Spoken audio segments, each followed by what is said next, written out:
3 momentos que conta essa história. E um segundo momento que conta a mesma história da conversão de Saulo. Vai falar que essa luz brilhou ao meio-dia, ou seja, a luz que brilhou sobre Paulo, ou Saulo, que era um nome judeu, a luz que brilhou sobre a vida deste homem, era uma luz tão forte que nem o resplendor do sol podia chegar próximo a essa luz. Quando a luz brilha sobre esse homem, a Bíblia Sagrada diz que ele cai. E quando ele cai, a voz vem do céu dizendo: Saulo, Saulo, por que você me persegue? E parece ser contraditório aqui, porque Saulo não perseguia Jesus, Saulo perseguia aqueles homens que seguiam a Jesus, ou seja, os seus discípulos. Mas Jesus, quando olha para Saulo e fala: Saulo, por que você me persegue? Por quê? Porque aqueles que perseguem os discípulos perseguem o Senhor. Deixa eu abrir um parênteses para falar algo sobre você e algo para você. Talvez você não sabe, e as pessoas que estão te perseguindo talvez não compreendam que não estão perseguindo a sua vida, não estão tentando pisar no seu calo, não estão falando mal de você, porque todas as vezes que eles falam de você, eles estão falando a respeito do seu Deus. Toda vez que eles tocam na sua religião, eles não estão difamando você, mas estão difamando o próprio Cristo, porque você só faz aquilo que é ensinado por Cristo. É porque as pessoas não têm juízo, como diria meu pai. É porque essas pessoas não têm noção de quem é Jesus, porque senão elas não iam falar sobre você, não iam falar sobre a sua religião. Elas são como Paulo, ela não sabe o que está por trás desses discípulos. É por isso que eles continuam tentando te perseguir, eles não sabem o tamanho do seu Deus. Saulo não sabia o tamanho do Deus daqueles discípulos, e a palavra de Deus fala que Saulo vai perseguir, mas Deus, Jesus, ele fala: Saulo, por que você está perseguindo? Por que você está me perseguindo? Aí o texto diz que Saulo cai. Irmãos, essa palavra aqui me deixou pensativo, porque imagina Jesus se aproximando de um homem que não gostava dele, que estava querendo matar os seus discípulos, e a aproximação de Jesus, se você ler só esse versículo, vai falar: Jesus quer matar ele, Jesus vai acabar com Saulo agora. Não, a aproximação de Jesus era para salvar esse homem. Jesus amava Saulo, mesmo Saulo odiando Jesus. Jesus amava Saulo, mesmo Saulo odiando seus discípulos. Jesus amava esse homem, mesmo esse homem indo contra tudo aquilo que Jesus falou. Pastor Gelson, o que você está dizendo? Estou dizendo isso. Isso mesmo que você está ouvindo. Tem muitas pessoas que não conhecem essa religião. Tem muitas pessoas que não conhecem esse Deus. Tem muitas pessoas que vão contra nós. Sabe por quê? Porque não conhecem o Deus que nós servimos. Não conhecem verdadeiramente Jesus. É por isso que estão contra nossas vidas. Mas Jesus ama eles. Mas Jesus ama a vida deles, a ponto que morreu pela sua vida e pela vida deles também. Jesus não está ali para acabar com a vida de Saulo, não. Jesus está ali para nos salvar. Mas às vezes, irmãos, para salvar, Jesus tem que deixar que a gente caia. A Bíblia Sagrada fala que Jesus viu que Paulo ia cair, viu, mas deixou ele cair. Esse homem chamado Paulo, a Bíblia Sagrada vai dizer que ele fica 3 dias cegos. Mas toda aquela cegueira, tudo que estava acontecendo na vida desse homem era para quê? Um único propósito, o propósito da salvação. O propósito da salvação. Deixa eu falar algo para você. Talvez você não entenda, mas tudo que está acontecendo na sua vida tem um propósito. Qual o propósito, pastor? O propósito é a salvação. Cauã, abre para mim aí, Cauã. Romanos capítulo de número 8, versículo 28. Tudo que acontece na sua vida tem um propósito. O propósito é salvação. Romanos 8, 28 diz assim, ó: sabemos que todas as coisas contribuem juntamente para o bem de todos aqueles que amam a Deus, dos que foram chamados de acordo com o seu propósito. Olha, escute essa palavra de novo. Sabemos que todas as coisas, fala todas as coisas. Não, fala comigo, todas as coisas. Isso com fé, todas as coisas. Todas as coisas contribuem, irmãos.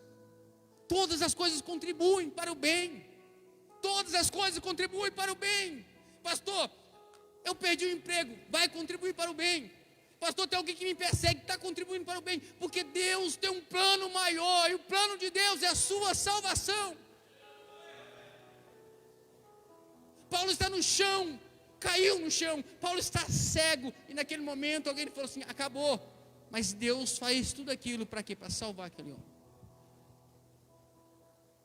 Eu sei que essa palavra é difícil, compreender isso, porque você talvez está passando um momento difícil, e você fala, pastor, mas você está falando que esse momento difícil que eu estou passando, vai resultar numa coisa boa para mim lá na frente? É isso que eu estou falando. Faz parte do seu percurso esse caminho de espinhos. Que faz parte do seu percurso andar solitário. Que faz parte do seu percurso andar em meio à solidão. Que faz parte do seu percurso isso. O propósito de Deus tem que se cumprir na sua vida. Mas para se cumprir o plano de Deus, muitas vezes nós vamos ficar sozinhos, solitários.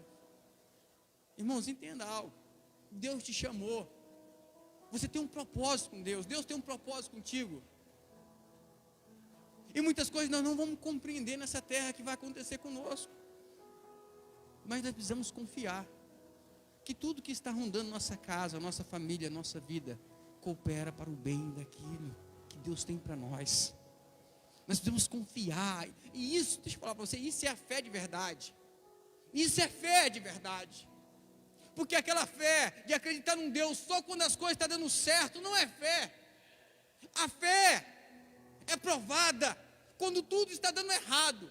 Você não tem uma visão de Deus, você não tem uma revelação, você não tem uma palavra, mas mesmo assim você está andando com a certeza, tudo coopera para o bem, tudo coopera para o bem. Tudo dando errado e você falando assim, eu estou no lugar certo porque Deus está comigo. E isso é verdadeira fé. Nós precisamos entender isso. A Bíblia Sagrada nos diz que Deus então, através de Jesus, fala para Saulo entrar na cidade. Saulo entra na cidade. É muito interessante porque Saulo entra na cidade, vai ficar 3 dias de jejum.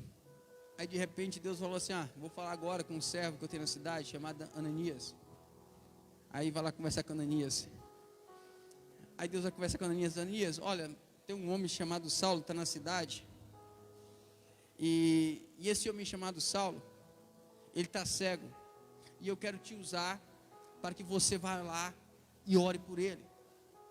Irmãos, você lê a história, parece ser muito engraçado. Ananias começa a conversar com Deus, e a conversa de Ananias com Deus é uma conversa, parece de aconselhamento.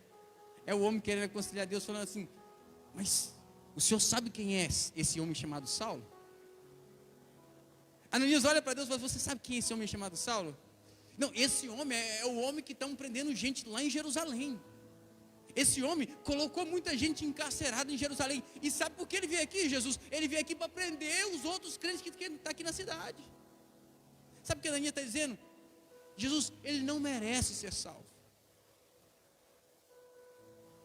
Não, é melhor deixar ele cego mesmo. Ele não merece ser salvo. Irmãos, deixa eu falar para você aqui. Quantas pessoas que te conhecem desde pequeno, quantas pessoas que te viu crescer, quantas pessoas que viu você no seu momento perverso, quantas pessoas que viu você fazendo alguma coisa errada, se ela estiver diante de Deus, e Deus fala assim, olha, o que você acha do evangelista Crédito? O que você acha do pastor Lorivaldo?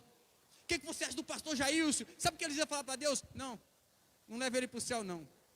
Esse rapaz, nossa, deu muito trabalho, pecou muito, errou muito. O que umas pessoas iam falar de você para Deus? Ananias está dizendo, não leva Saulo para o céu, não dá uma oportunidade para o céu, sabe por quê? Porque eles estão correndo atrás dos crentes, ele prendeu muita gente. Ele está aqui para prender, mas sabe o que é bom? É que Deus não leva em consideração a palavra dos outros. Deus olha para Ananias e fala, Ananias, só vai, sabe por quê? Porque Paulo é para mim um escolhido. Deixa eu falar para você algo, aleluia. Deixa eu falar algo para você. Talvez você não sabe, mas você é um escolhido de Deus. Você é uma escolhida de Deus, aleluia. Mesmo que muitas pessoas podiam falar: Deus, ela não merece, ele não merece. Deus, não importa o que você pensa, para mim ele continua sendo um escolhido, para mim ela continua sendo uma escolhida, e é por isso que você está aqui, pelo amor de Deus. O amor de Deus é tão grande, irmãos. O amor de Deus é tão grande, mas tão grande, que a sua salvação não leva em conta o tamanho do nosso pecado. Deixa eu falar de novo para você. O amor de Deus é tão grande, mas tão grande, que a salvação não leva em conta o tamanho do seu pecado, porque o sangue de Cristo perdoa todos os nossos pecados. Nós precisamos buscar a Deus com esse propósito de salvação.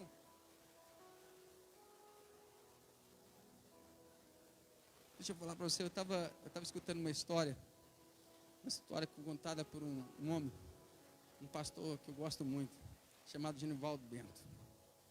Essa história me marcou e eu fiquei lembrando essa história uma semana toda. A história é de uns viajantes que saíram do Brasil e foram para Jerusalém. Chegando em Jerusalém lá, eles estavam passando nos campos de Moabe, e ali tinha um pastor. E o pastor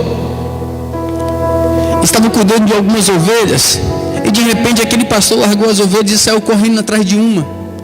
E essa ovelha saiu correndo, e o pastor atrás. O ônibus então parou. Os turistas pararam, e todo mundo começou agora a olhar o que aquele pastor ia fazer com aquela ovelha. E o pastor saiu correndo. Aí de repente o pastor consegue apanhar a ovelha. Quando o pastor pega aquela ovelha nos braços, o pastor estava contando que a hora que o pastor de ovelhas pegou aquela ovelha no braço, o pessoal falou assim: agora o pastor vai fazer uma festa. Mas não, o pastor pegou o cajado da sua mão, o pastor de ovelhas pegou o cajado da sua mão, pegou a patinha da ovelha e deu uma pancada. Quando bateu na pata da ovelha, ele quebrou a patinha da ovelha. Quando acontece isso, o ônibus que estava parado, cheio de turista, fica todo mundo murmurando dentro, e alguns turistas querem sair do ônibus para ir lá conversar com aquele pastor de ovelhas para ver o que ele fez, porque eles esperavam um abraço, eles esperavam que ele trouxesse a ovelha de novo, eles esperassem uma espécie de carinho. Mas o pastor de ovelhas bateu e quebrou uma das suas patas, e descendo todo mundo daquele ônibus, eles vão até o pastor de ovelhas, e eles começam a conversar através do intérprete, e perguntando: o que você fez? Por que você bateu na ovelha? Por que você quebrou a pata da ovelha? Aí o pastor de ovelhas, manso, olha para aqueles homens e diz: essa ovelha está fugindo muito. Esses últimos dias ela tem fugido demais. E sabe por que eu quebrei a pata dela? Porque se eu não quebrar a pata dela, eu estou vendo a hora de perdê-la. De tanto ela fugir, vai chegar uma hora que o lobo vai chegar primeiro do que eu. Vai chegar uma hora que ela vai cair num despenhadeiro, ela vai machucar e pode até falecer. Então eu resolvi quebrar a pata dela, para que ela não possa sair para longe. Mas agora, enquanto a pata dela estiver quebrada, eu vou carregar ela. Enquanto a pata dela estiver quebrada, eu vou alimentar ela, e eu vou cuidar dela. E ela então, assim, vai ver o quanto eu amo ela. E quem sabe, depois de eu demonstrar o tamanho amor que eu tenho por ela, ela para de fugir. E eu fiquei pensativo sobre isso. Sabe por quê? Porque Deus é como esse pastor. De vez em quando a gente está meio fujão, a gente está meio, independente.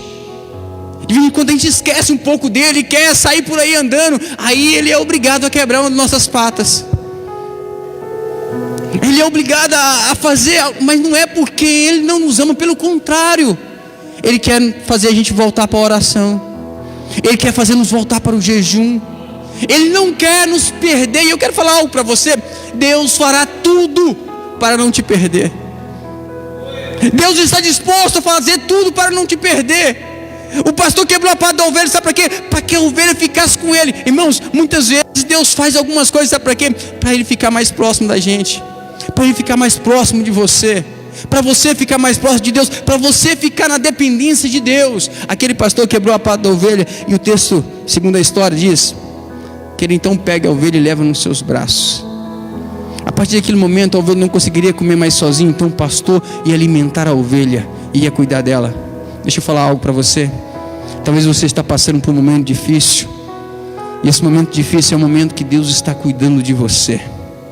É o momento que Deus tem provido o seu alimento, é o momento que Deus tem guardado a sua família, é o momento que Deus tem guardado os seus filhos. E isso é maravilhoso, sabe por quê? Porque você está debaixo das mãos de Deus, debaixo da dependência de Deus. Deixa eu falar para você, viver uma vida que a gente acha que é dono de tudo, que a gente acha que está no controle de tudo, é uma vida totalmente sem graça. A verdadeira vida está quando nós sabemos que nós não temos controle de nada, onde Deus tem controle de tudo, e nós somos somente dependentes dEle, em tudo, em tudo, em tudo.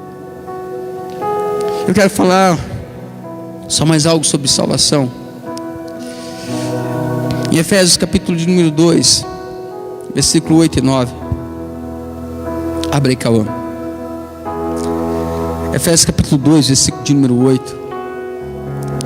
Diz assim: pois pela graça vocês são salvos, por meio da fé. Isso não vem de vocês, é dom de Deus,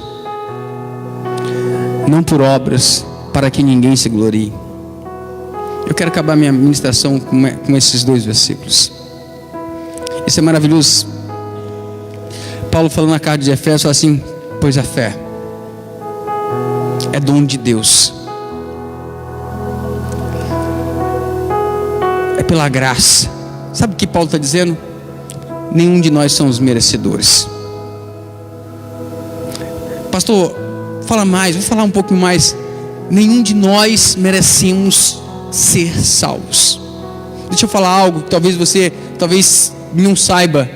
Você e eu não somos melhores do que aquele bêbado, aquele coitado que está dormindo numa praça.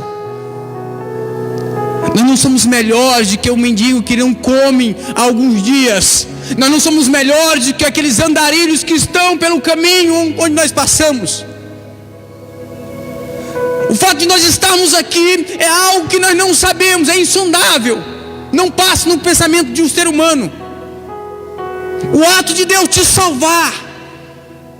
Você já se perguntou por que só você na sua casa, ou só você na sua família, ou só você naquela rua serve a Deus? Por que Deus não pegou outras pessoas? Ou porque o evangelho não chegou no coração de outras pessoas ainda? Não, pastor, é porque eu quero. Não, não tem nada a ver com você. É dom de Deus, é pela graça de Deus, não tem nada a ver conosco. Eu não sei porquê, mas Ele nos escolheu para estar aqui nessa noite. Eu não sei porquê, é um plano que não passa no pensamento do homem, pastor. E eu estava ali no quarto,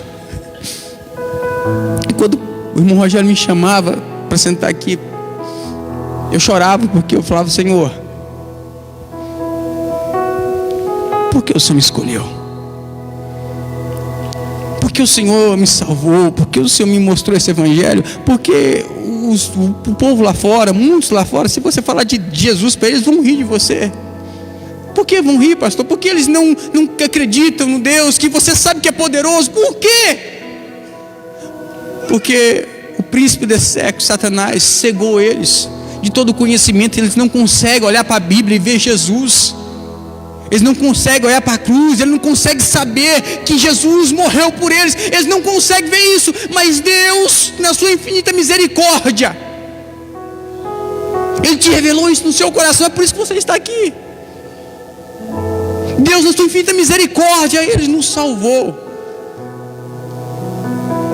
Deus, na infinita misericórdia, te mostrou quem é o verdadeiro Jesus.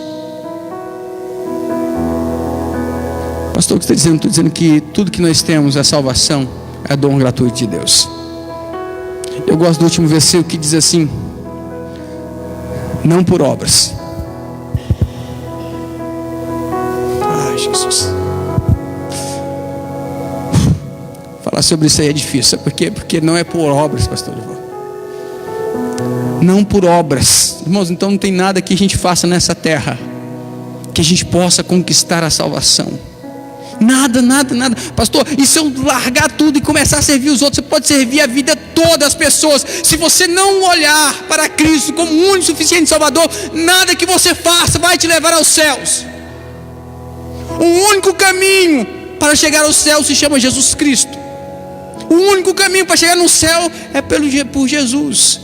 É Jesus que diz: eu sou o caminho, a verdade e a vida. Não tem outro caminho. Pastor, mas eu achei que se eu fizer isso... Não, irmão, não adianta achar. É só por Jesus. Não tem por obras. Sabe por que não é por obras? Paulo continua dizendo: para que ninguém se glorie, para que não há glória no homem. Sabe, para que não há glória no homem. Não é por obras, por quê? Porque Jesus não quer que ninguém se glorie nessa terra por nada. É tudo por Deus, é tudo pela misericórdia, é tudo pela graça, é tudo pelo amor. Deixa eu ministrar isso sobre você, sobre a sua vida. O que o homem precisa não é nada que o mundo oferece. A única coisa que o homem precisa é de Jesus, de uma salvação. A única coisa que nós precisamos nessa terra é a salvação. Esquece a casa, esquece o carro, esquece a boa vida, esquece fama, esquece tudo. O que você precisa é de salvação. Eu quero acabar essa mensagem dizendo que um dia os seus olhos vão se fechar. Uns dias os seus olhos vão se fechar. Uns dias os seus olhos vão se fechar. Olha para mim. Um dia os seus olhos vão se fechar. Quando seus olhos se fecharem e você não participar mais desse mundo aqui, você vai ver que tudo que era da terra ficará na terra. E a única coisa que vai valer é aquilo que Deus tem para você. O dom gratuito, a salvação. A salvação. Escute, o nosso tempo aqui é muito curto. Quantas pessoas morreram esse ano, o ano passado? Quantas pessoas você conhece que foram embora e deixou as casas, o carro, tudo aí? A única coisa que vai servir para eles é a salvação. A única coisa que vai servir para nós é a salvação. Deixa eu falar para você e eu acabo minha mensagem. Jesus não morreu para que você fosse rico, como muito prega. Jesus não morreu para que você fosse a vida toda feliz. Jesus morreu com um único propósito: te salvar do inferno e te levar para o céu. Sabe, eu sei que é uma pregação difícil para um dia de domingo, mas Jesus me colocou isso para me pregar no meu coração. Jesus falava comigo: prega minha igreja, que estão correndo sobre muitas coisas. Fala que o que eles precisam correr mesmo é atrás da salvação. Eu tenho uma mensagem para você: Jesus morreu para te salvar. E você que crê isso, aplauda o Senhor.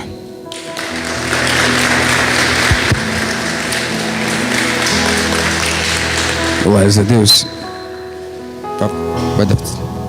Irmãos, vou dar um encerramento do culto, aproveitando que já está aqui. Olha, irmãos, tem algumas festividades na igreja, precisamos falar, né, das festividades. A primeira festividade é a festividade mais próxima que temos. Dia 22, pastor? Dia 22 agora de junho, vai ter o evento para os casais. Você que é casal, pastor, eu e minha esposa, eu e meu namorado estamos aqui, nós estamos aqui. Vamos lá, nós vamos reunir num lugar especial. Vai ter um jantar maravilhoso e uma palestra com um pastor muito abençoado que está no nosso meio hoje. Vai dar uma palestra para nós. Não vou falar quem é o homem de Deus que vai dar a palestra, mas não é nem eu nem o pastor Lorivaldo. Não vou falar não, irmão. Tem 3 pastores aqui, nem eu nem o pastor Lorivaldo. É uma surpresa. Irmão, vai levar uma palavra para nós lá, para os casais. Vai levar uma palavra para a gente dos casais. Dia 22, esteja você, sua família, você e seu esposo, você e sua esposa, vamos se unir, vamos lá nessa festa. Isso é uma festa abençoada. Pastor, a segunda festividade vai ter uma campanha de Daniel, 21 dias de oração na igreja, no monte. Nós vamos buscar a Deus aqui, vamos fazer propósito com Deus, propósito de oração, de jejum. Terceira festa que nós vamos fazer, tem 4, irmão. Tem um culto do amigo e tem uma quarta festa, né? Tem o culto do amigo, vai ser, vou marcar o culto do amigo ainda, dia 28 de julho, irmãos, está marcado já. Mas mês que vem nós vamos fazer uma quarta festa, que é a festa de inverno da Assembleia de Deus Cristo da Vida. Todo inverno, irmão, todo mês de junho, julho, a gente faz uma festa de inverno. É uma confraternização que a gente faz num sítio lá na casa do seu Luiz. A gente faz uma fogueira lá, a gente junta todos os homens, mulheres, crianças, e fazemos uma festa abençoada. Cada um leva, irmãos, um pratinho, a gente reúne lá. Irmãos, eu falo para você que está de jejum, você que está, pastor, eu estou de regime, não vai a essa festa, irmão, não vá. Nós vamos fazer essa festa depois da campanha de Daniel, sabe por quê? Porque tudo que você perdeu na campanha de Daniel, Deus vai te restaurar lá naquela festa. Todos os quilos que perdeu. Lá é para engordar de 3 a 4 quilos por pessoa. Os magros, pastor. O pastor tem facilidade de engordar. Então é 5, 6, irmão. Não tem como. Vai engordar. É muita coisa gostosa que tem lá. Amém? Irmãos, então não falte. Tem esses eventos, vamos unir e vamos estar juntos nesses eventos. No nome de Jesus. Amém? Se coloque sobre os vossos pés. Deixa eu orar por você. Abençoar a sua vida. Irmãos, pode se sentar um minutinho? Tem um sorteio, irmãos, do frango. Só um minutinho, senta só um minutinho só. Um frango e uma coca. Deixa eu ver aqui. Vem aqui. Vem aqui você, Luciano. Vem aqui.